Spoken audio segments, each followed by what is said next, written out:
Rooted device and అన్రూటెడ్ డివైస్‌కి difference అయితే చూద్దాం. Rooted డివైస్‌లో మనకు ఫుల్ యాక్సెస్ ఉంటుంది కాబట్టి ఆపరేటింగ్ సిస్టమ్ మీరు చేంజ్ చేయొచ్చు ఓవరాల్‌గా.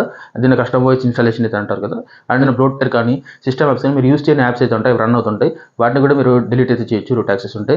దీంతో పాటుగా ఏదైతే డైనమిక్ రామ్ అయితే ఉందో ప్రెజెంట్ డిఫాల్ట్ ఇస్తున్నారు. బట్ రూటెడ్ యాక్సెస్‌లో మీరు మాన్యువల్ అయితే కాన్ఫిగర్ చేసుకోవచ్చు. ఎంత మీకు ఆ డైనమిక్ రామ్ ఉండాలని. యాడ్స్ బ్లాకింగ్ కూడా ఎఫెక్టివ్‌గా అయితే వర్క్ అవుతాయి ఇందులో. అండ్ అంటే అసలు యాడ్సే రాకుండా అయితే చేసుకోవచ్చు. ఫైనల్‌గా ఈ రూట్ యాక్సెస్ వచ్చేసి హ్యాకింగ్ పర్పస్ వాటికైతే ఎక్కువ యూజ్ చేస్తారు. బట్ నేను విన్నది ఏంటంటే మొబైల్ రూట్ చేసి కస్టమ్ వాయిస్ వాటికి. అండ్ నెక్స్ట్ డిసడ్వాంటేజెస్ చూద్దాం. ఇవి అన్రూట్ అంటే నార్మల్ మొబైల్‌లో అడ్వాంటేజెస్ అయితే చెప్పుకోవాలి. ఎప్పుడైతే మీరు రూట్ చేస్తారో దానికి ఉన్న వారంటీ ఏదైతే ఉంటుందో మొబైల్ వారంటీ అదైతే వెళ్ళిపోతుంది. అండ్ వారంటీ పక్కన పెట్టినట్లయితే ఏవైతే సిస్టమ్ అప్డేట్స్ ఉంటాయో, సెక్యూరిటీ ప్యాచ్ అప్డేట్స్ ఉంటాయో ఇవన్నీ అయితే స్టాప్ అయిపోతాయి. హీటింగ్ ఇష్యూస్ వచ్చే ఛాన్స్ అయితే ఉన్నాయి రూట్ చేసిన తర్వాత.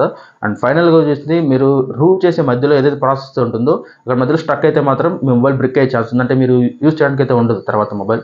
అండ్ రూట్ చేసిన తర్వాత అన్రూట్ చేయడానికి కూడా ఛాన్సెస్ అయితే ఉన్నాయి. బట్ మొబైల్ రూట్ చేసే ముందే